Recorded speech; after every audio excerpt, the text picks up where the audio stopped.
Hey folks, so a couple days ago I sat down with my buddy Hayes Griffin and we answered a bunch of questions that were submitted through my Discord. Now, if you don't know about Discord or Discord servers yet, it's basically a big group chat. There's a link to join down in the description below. Please check it out if you want to be involved in all these little projects that we've been doing. I should also mention that the Discord came out of the live streams that we do every Tuesday night at 6 p.m. Eastern. So please check those out if you want to hang out with me. Otherwise, let's answer some bluegrass questions. Hayes, why don't you tell the people about yourself? I am Hayes Griffin. I am an online content creator, just like Marcel. I work with my buddy Magnus Zetterlund over at Mandolin Secrets. We do a lot of mandolin and now like bluegrass and swing guitar content and stuff like that. Yeah, I'm a recovering bluegrass guitar player is maybe like the one-line sentence that I can just toss out there for folks. Me and Hayes have been having a bit of a bromance. We've been hanging out a lot recently because we both have like the same work. We kind of do the same job, and it's rare that you meet someone who does this It's weird pretty job. true. Bromance is the perfect word, though. I love that. Okay.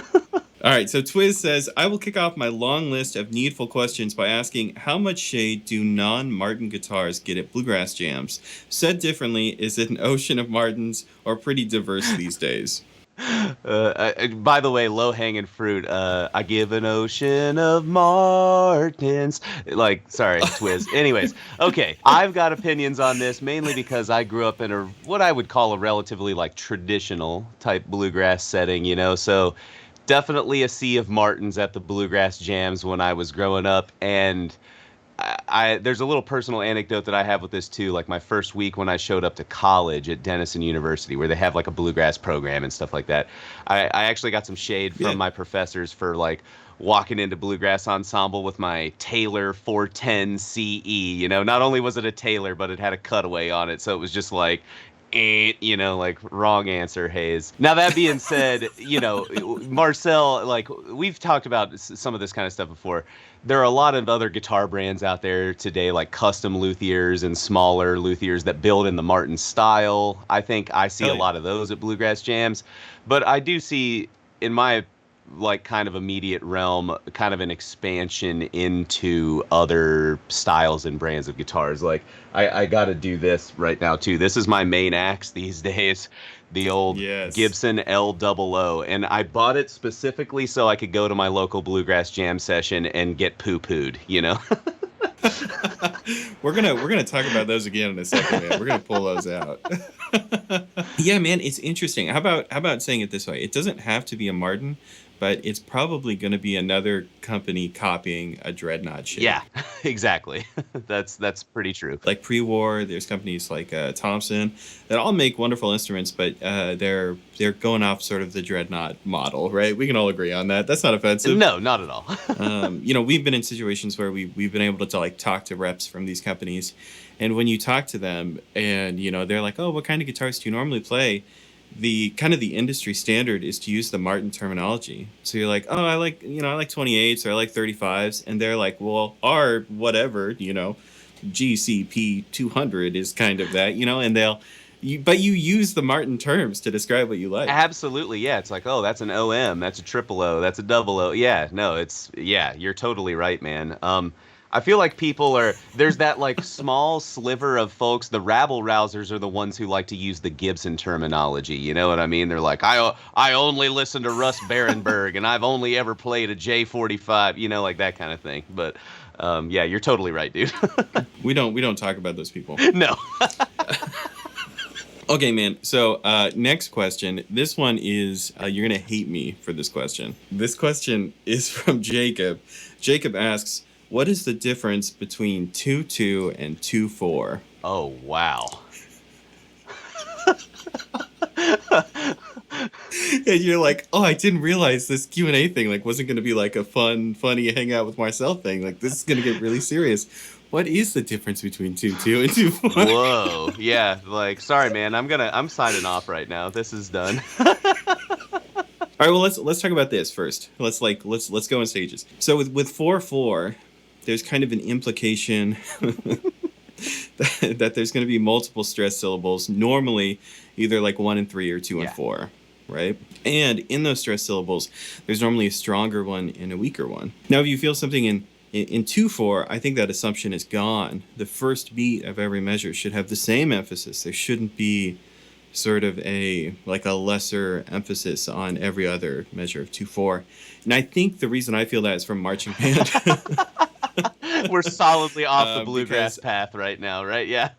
because a lot of those marching band pieces are written in like Yeah. 2/4. So I think that's why I think that. The problem is that when you go to 2/2, it's essentially 4/4 again. All the subdivisions are just halved.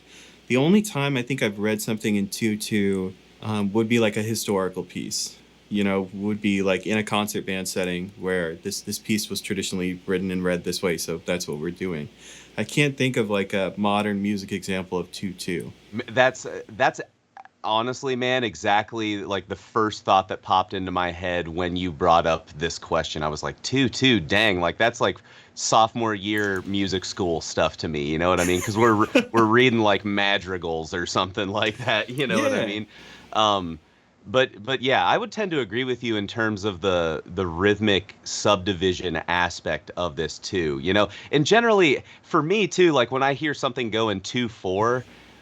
I'm a nerd. I write everything in 4/4 just because I think it's easier to read and it's easier for people Yeah. to ingest stuff that way. But if we're thinking about like live applications and stuff, 2/4 to me implies like a fast fiddle tune or like a burning bluegrass tune. I feel like those are generally felt in that 2 subdivision more Yeah. than the slow 4 kind of thing, like a mid-tempo like Blue Ridge Cabin Home thing versus like a John Hardy kind of thing. You know what I mean? Or something like that. You're knocking on the door of that like tempo confusion that always happens in bluegrass. People are like, "Are you playing that at 300 BPMs or 150?" Because both are Exactly. ridiculous. Yes, yes, yes. And I think that phenomenon that you just described is directly attached to this perception thing, right? Like, 100%. yeah, it's like, are we feeling this in 2/4 or 4/4? Then that kind of tells you what the BPM marker is going to be, right? Yeah, yeah. Yeah. Do you like hearing your BPMs in the hundreds or the 300s? You know what I mean? All right, man. Next question. If I call a tune, say Salt Creek, should I be prepared to play the melody or head, or sing it if it's a vocal? Or do people call tunes and expect the mandolin fiddles to play the head during the first go round? That's from Twiz as well. Go ahead. Yeah. So my answer is like, I'm going to be pretty straight up with this one. Yes, if you call a tune, I feel like you should be able to give some sort of iteration of that melody. um, I feel like I have been in jam sessions before where like I see some balloons deflate whenever somebody calls a tune and then the rest of the group realizes that that person can't actually kick the tune off. If you're in a jam session, you're passing the responsibility around the circle a bit, right? Like Yeah. I call a tune, I start the tune. Next person calls the tune, they start the tune. There's some kind of sharing of the duties that way. And I just feel like if you're going to call the tune, you should be able to like be prepared to sing or play it. Now that being said, I think it's also cool to be like, if you want to play a certain tune but you don't know the lyrics or you don't know the tune, pull the appropriate person aside, maybe in a little bit of a sidebar, like, hey man, you want to rock this one? Can you kick it off? Can you sing this? That's also cool. But to just like toss it out there and then we give our potatoes and the tune's in and like everyone's looking at you and it's like, oh, I don't know the words. Oh, I Sorry, thought you were gonna kick it off. Yeah, yeah. Yeah, That's super exactly. awkward. Say like you have a friend who maybe is like shy at the jam, and it's your turn to call the tune, but instead you're like, hey, why don't you sing? There's moments where you can like get people out of their shell a little bit by like using your turn to like force them to do something. But I feel like that's kind of a unique scenario. Definitely. Yeah, you should know that person pretty well before you do that, Yeah. right? But I think that's totally valid. I think a lot of your like, because you've talked about jam etiquette and things like that in your videos before. A lot of those principles apply here, right? Like just kind of use some general good jam etiquette and it'll shake itself out. That's right. That's right. Loco Joe says, I've got a question too. I see a lot of advanced bluegrass pickers do a certain thing when they're comping. They play the boom strokes closer to the sound hole and the chuck strokes closer to the bridge. Now I can do that with a lot of focus at slow speeds, but I just can't seem to get it faster. Any good ways to practice that? Loco Joe kind of has me turning my gears here because I haven't quite thought about that. Let me do a boom chick here just to see what I actually do. I'm doing my boom chick like right on that, the kind of rosette. That's kind of like the general target point for me on my strums, which I think you're kind of a practitioner of this pick placement too, right?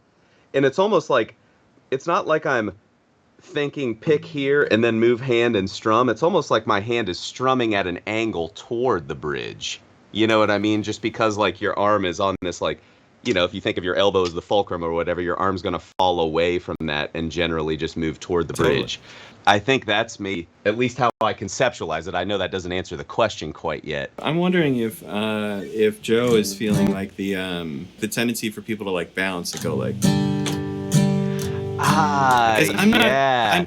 I'm not sure that is necessarily like a technique to be like modeled. Like I'm not sure that that's actually that important. What you're talking about just happening to like hit the bass note over here and then strum over here because your hand is an arc.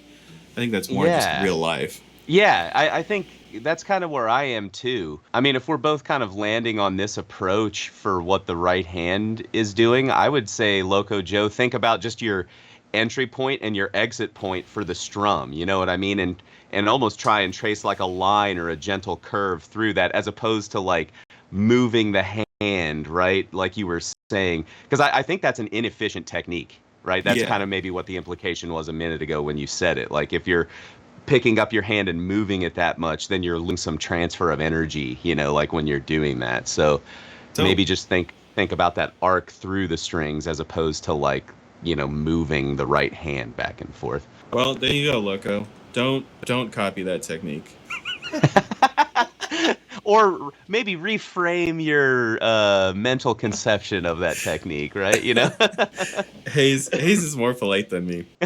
Yeah, sorry, man. I'm from the Midwest. We always give a little more than we should up here, Hayes will make you a Jello salad with every answer.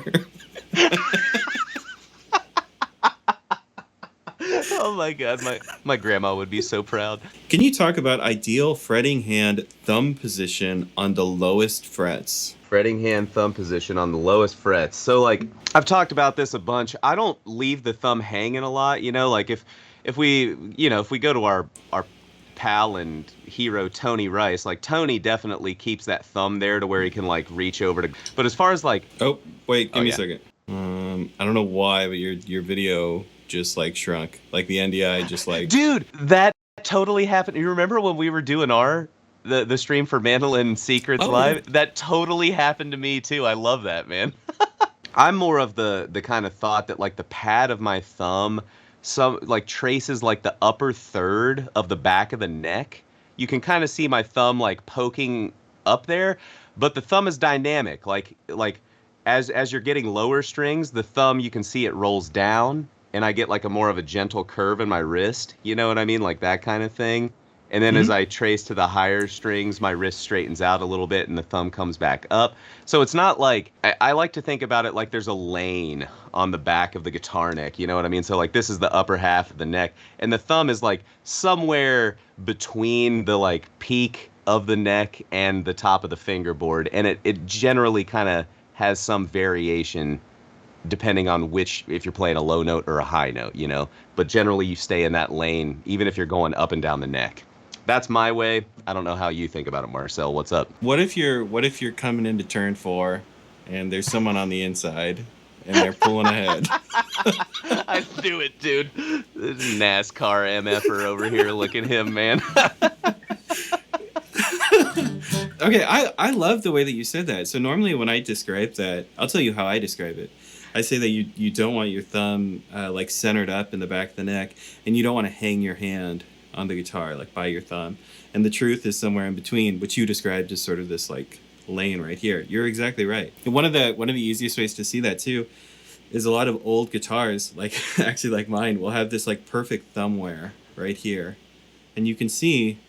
Yeah, it's like right there. Exactly. Yeah. So we both have this like dead spot where like all the finish has been rubbed off of our guitar, and they're just touching right there. They're not hanging their hand, and their thumb certainly isn't back here. And you can see how that happens. But you're exactly right. If you play a lick like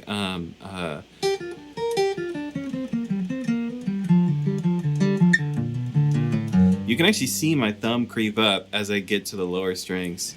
And that would be true for any lick that's just, kind of Tony Rice stuff. But if I'm playing the higher strings, my thumb is closer to the middle of the neck. And then my thumb will just creep up as I go lower. Yeah, all right, here's something funny. I got a brief story about this. I recently got an email. Shout out to whoever emailed me. I don't remember who it was. And I actually haven't responded to the email yet, so, unofficial response now. This guy emailed me, and it's that lick that, the first lick that I played. He was like, hey, and your love is like a flower. Where do you place your thumb when you play this lick? And he had screenshotted different parts of the video where I played the lick and my thumb being in slightly different spots.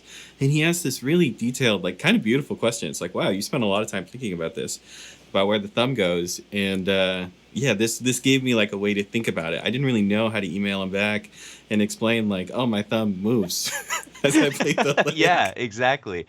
It's like dynamic, right? Because like that's something. These are the things that you realize the deeper you get into this stuff, right? There is no like hard, fast answer. There's like a general set of parameters. Right? But like your thumb is going to look different than my thumb when we play that. And both of those are going to look different than Tony's thumb when he played it, and all this kind of stuff. But yeah, that's great, man. Would a triple O or double O shaped guitar actually be drowned out by all the D18 boys? The D18 boys. Them D18 boys are ruining my life. Them D18 boys are at it again. Exactly. I love that, man. Well, here's my answer to that. If you have the right parlor size guitar, triple O, double O, anything like that, in my experience, no, it's not going to be drowned out. Because, like, if you think about it, right, Steve Kaufman, toward the end of his career, was playing like an OM style. I'm trying to think of some other like famous players. I mean, Doc even played smaller bodied guitars, Norman Blake. Like I think there is this kind of misconception that smaller body guitar equals quiet guitar. You know what I mean? And I think what I've discovered more is that like it means tonal variation. You know what I mean? Your guitar can still produce as many decibels as like a D18, but like this guitar is super mid-range heavy. It doesn't have that kind of washed out like nebulous bottom end that a lot of the dreadnoughts do. You know what I mean? It's a more articulated sound. And I've played this with guys with dreadnoughts. I would argue that in some sessions, if you've got like if the D18 boys are in full force there, if there's 4 of them, your guitar might actually stand out more because it has like a more mid-range forward punchier voice in that way. Now, that being said, every guitar is different. Yeah, some smaller body guitars are going to be quieter. Some dreadnoughts are going to be quieter. It just depends on how heavy the build is and all that stuff. But I think a well-built parlor guitar can stand up in terms of volume just as much as a well-built dreadnought. Now, that's just my opinion. So go ahead and tear it apart, Marcel. I'm not sure I disagree too much. I think that the what you're sacrificing is like the rhythm machine aspect, where that kind of like washy, bottom end thing is what a lot of people prefer when they're just, banging out bluegrass rhythm. And so you maybe you're not sacrificing anything in terms of like your lead sound, which is going to like cut through no matter what. But you're going to, I think you're going to notice it in your rhythm playing if you are the only guitar player, especially if you're at a jam. There's a bunch of guitar players. Yeah, it doesn't matter. This guitar, hold up your headstock. So this guitar is a Kalamazoo, and Hayes is playing the Gibson, and these were made at the same factory. What year is yours? Mine's a 39. Okay, so mine's a 33, I think. Or 34. Nice. This one belonged to my great grandfather that he bought, and it cost him like $19 or something. And, that's so cool. So this was the cheap version of Hayes' guitar, and depending on what the factory was doing, they would swap out the parts. So you'll find Kalamazoos that sometimes have like the Gibson versions of parts. They'll have different shaped headstocks and stuff like that because it's just what they had lying around the factory at the time. Someone gets lucky, right? So I recorded like kind of this short-lived record. I never put it out online or anything. It was just like a physical thing that I gave out. It was me playing this guitar and me playing my modern Martin, the one with the cutaway. The album was just me playing all these duets on both guitars. And in terms of lead sound, it worked really well. There wasn't much of a problem, but you could hear it every time I was playing rhythm on this and playing lead on that. You could hear that there was less body in the recording. The bottom end just kind of drops out a little bit, doesn't it? Yeah. This is a question from Jacob. Jacob says, what tempo should I be playing for a break? Who decides tempo? Whoever kicks it off. Yeah. Yeah, I feel like that's the simple answer. I mean, yeah, if you're at a jam, whoever starts the tune is going to decide the speed that the rest of the tune goes at. If you're at a jam and you're wondering how fast it's going to be, these are like my general guide numbers. Let's say if you're playing, maybe 50 to like 100, that is like learning jam tempo. Maybe more like 50 to 90 or 50 to 80. I think that's kind of slow jam territory. And there's nothing wrong with that. I think that actually some fiddle tunes kind of sit better at that tempo.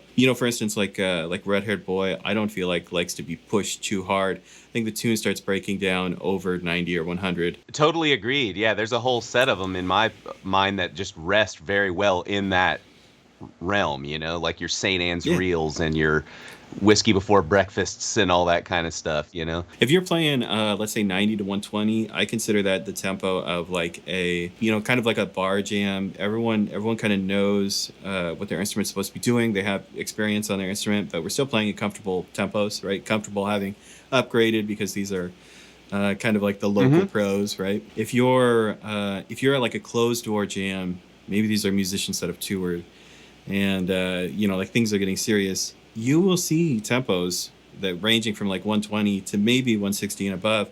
But the tunes that actually get up to 160 are few and far between because the music isn't very, it's not very like conversational at that speed. It's more like everyone just play what you can at that speed. Yeah, it's athletic, right?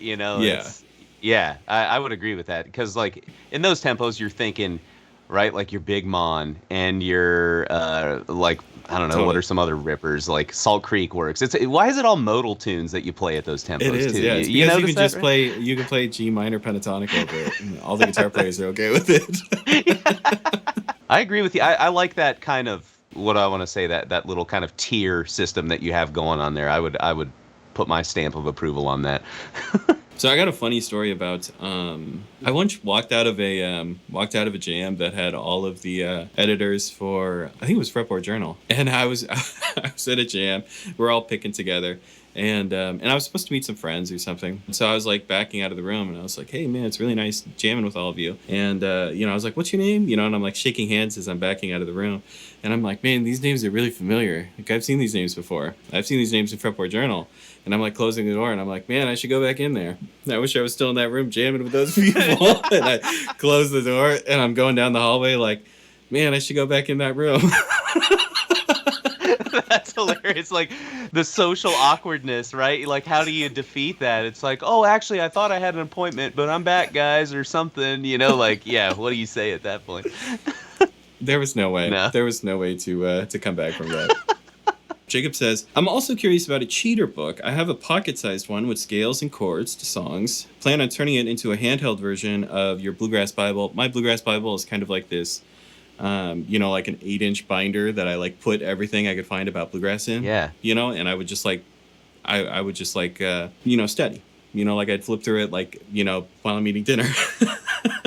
I think a cheater book is good. I think any educational tool that can help you kind of, I call it like, the like off the chair kind of practice, you know what I mean? That stuff that you can do when you don't have a guitar in your hands kind of thing or something. And I know like scale patterns and stuff, you want to be like actually playing them, but I think there's some value in having a visual aid like that, like you said, you can, while you're sitting down and drinking a cup of coffee, like visualize that box on the fingerboard that you need to be playing, that major pentatonic scale that works really well over the G chord or whatever. I definitely have reference materials like that. They are definitely way less organized than probably what you guys are talking about, but they're all on that shelf behind me here, you know. Do you want to see? Do you want to see? I do want to see it, actually. Yeah, I gotta check out the Bible. This is from the before times. The before 4 times. This is pre-internet Marcel, how I organized everything. Love that. I drew that. Wow. This was actually stuck on a smaller binder, but I had to get a bigger one because I outgrew. Well, I mean, if you stick with it longer than a year, you know, that Bible's gonna get get pretty stout. This is the first time I transcribed Church Street Blues. It's on graph paper. You can see all the work I did. If you pause and you read it, you can see that there's mistakes in there. It's certainly not perfect. That's the first time I ever tried. That's great, man. So the whole thing is just full of like scale charts and like chord ideas and like printed resources that I've hole punched. I actually cut the spines off some books, put them in printed. I didn't have banjo band, so like I was gonna be my own banjo band. Yeah, you know? I didn't have lessons with Marcel when I was growing up. I had to create it. I think that's great, man. You know, mine was more like I've got this. I used to just like plow through those. What are they called? Passantino. It's like the brand name of like staff paper books. You know, you see like spiral bound. Yeah, yeah. I've got a million of those that I would like transcribe solos in. And then on the next page, I was talking with Don Sternberg about this recently. Like, shout out to Don Sternberg, the like great jazz mandolinist. He does this kind of thing where he'll like transcribe a tune or write it out, and you've got that page, and then you kind of flip and do another page where you just write the chord changes, and then like you're talking about in each bar, like put your scale or like scale shape or box that you're kind of going to do. I had some kind of rudimentary version of that going on, but I'm diving back into that because I think there is some value in the visualization of those kinds of things. You know, it's anytime you can engage more than one sense when you're trying to learn something, it definitely helps you kind of internalize that information better, I think. I will say one thing about the cheater book. If you're bringing a cheater book to like 2 jams and you're going to use it while you're in a playing scenario, you should be careful about that because a lot of jams like have an established etiquette. If you're at like a learner's jam where everyone's learning tunes, you'll see tons of books open and everyone's reading, and that's how it works. If you're at that more intermediate, I called it a bar jam earlier, but you know, like a local jam, it could be in a church basement, it could be it could be at a brewery, or it could be, you know, in some like community center or something. Whatever it is, a lot of those more intermediate jams do not have open books. Yeah, every once in a while, they might, you know, pass something around or share some chords real quick or like convey some information somehow. There's certainly not like books on stands or books on tables. I've seen in those intermediate jams, like it's kind of like an understood rule, and I feel bad saying this one, but I think it makes sense, right? Like there's that like a tier of circles, right, at some of those jams. Like if you are at that jam session and you realize you're out of your depth a little bit, like you need a visual aid and you can't quite keep up with those intermediate advanced players, maybe take a few steps back, pull up the chair, open the book, and kind of glance down at it as the jam is going by, and don't assume that kind of maybe more like active or leadership type role in that scenario, you know? I guess in my like jam sessions that I run, I always want everyone to feel welcome, but also there needs to be some kind of like flow to it. And if everyone's fumbling over books, then that can like kill the buzz, which I think is like implied with what we're talking about, right? Like it can kind of screw up that flow, you know? Yeah, I think you said it in a nice way too. If you're you know, if you consider yourself more of a beginner and you find yourself in that intermediate jam territory, you're not going to get in a fist fight, you know? Like, no one's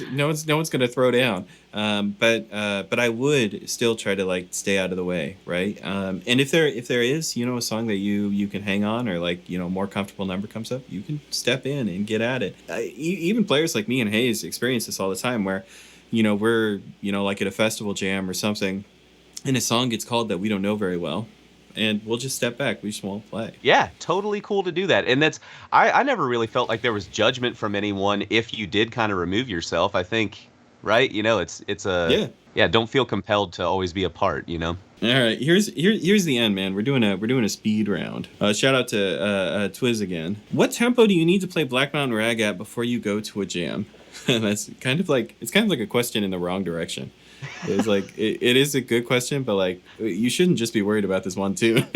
Yes, exactly. Yes, but I see the sentiment behind it. You know, it depends on what kind of jam you're going to, right? Like if you're going to jam with Trey Hensley, then maybe try 140. You know, but if but if it's like your local jam session, anywhere between 110 and 120, I would say you're safe. You know, 120 is probably that target goal for me. But what do you think, man? Yeah, I agree. I think it's in that kind of that intermediate tempo range, right? If you played it at 90 or something, I don't think you'd get laughed out of there, but I think most people would prefer it closer to that 120.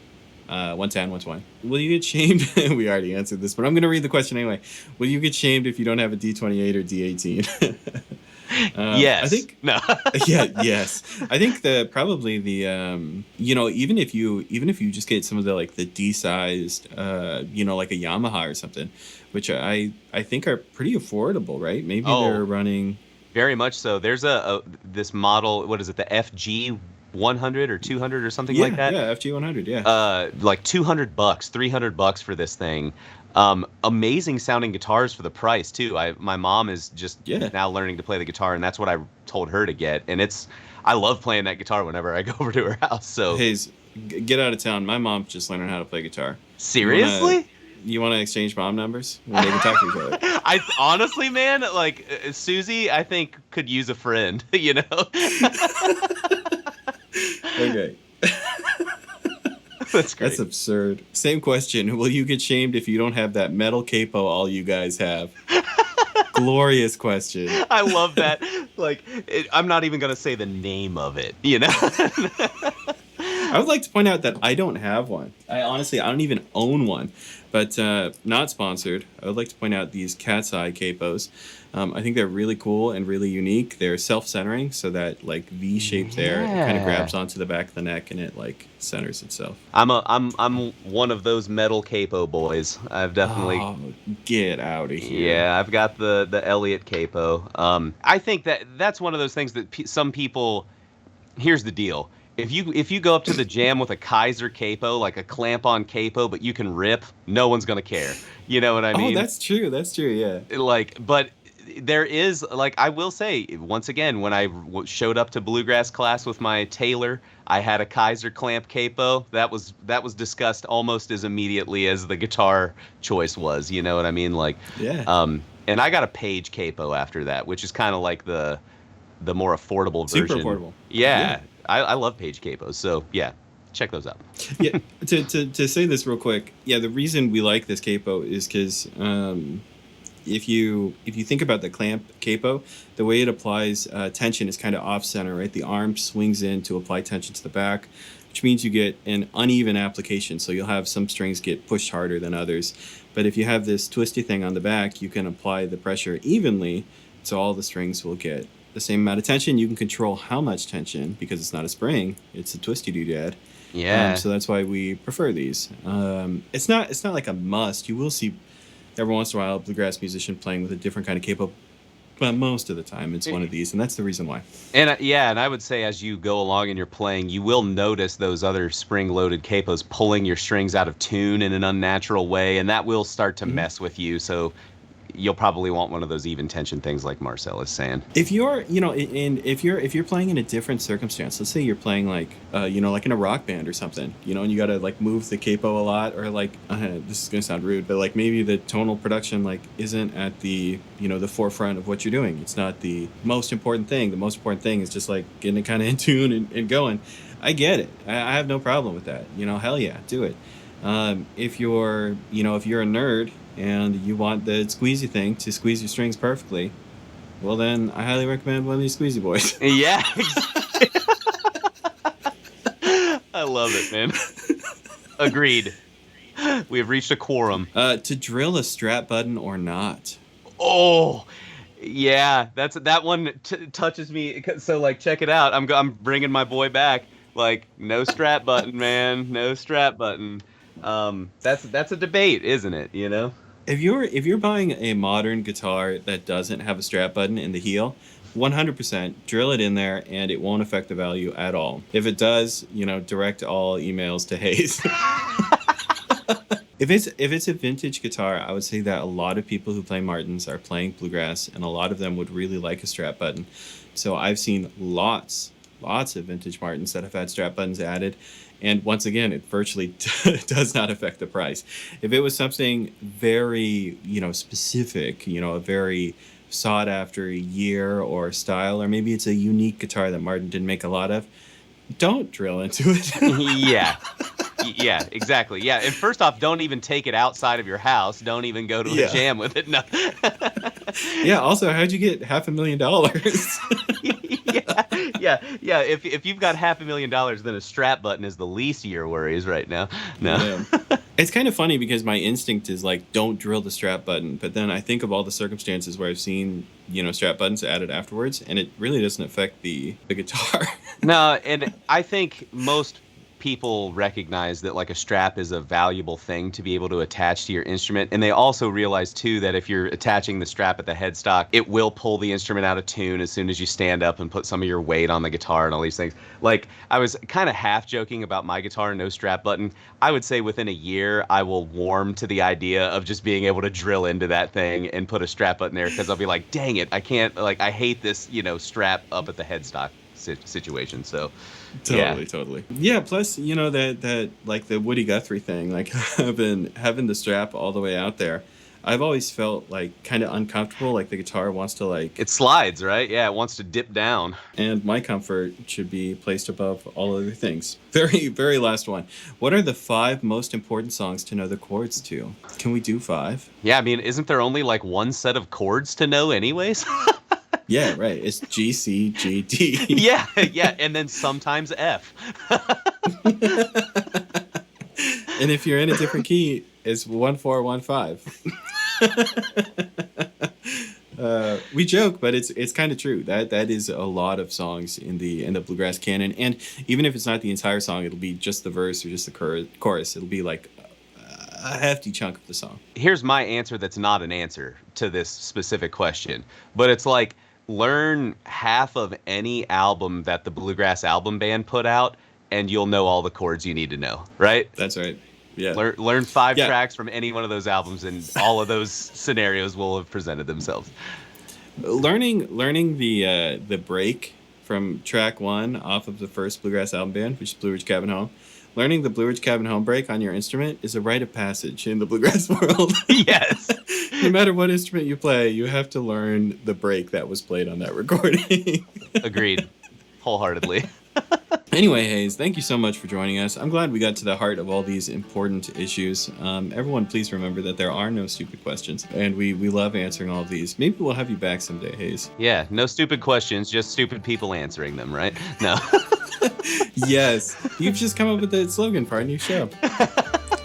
Tell the people where they can find you and what you do, man. Yeah, so best places to find me are at mandolinsecrets.com. That's kind of where our membership site where I teach, like I said, swing, bluegrass, old time, Nordic folk with my buddy Magnus Zetterlund. We've got mandolin and guitar courses there too. And just like Marcel, you can find us on YouTube if you go to Mandolin Secrets, or my personal YouTube page, which is Hayes Griffin.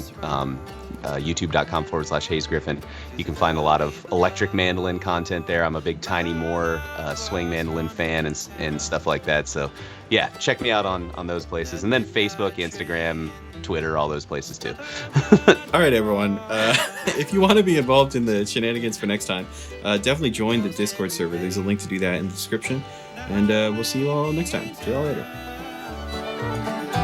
By that crossing sign, talk about tonight. And the same train took the life of that old beggar boy and the bootlegger's wife.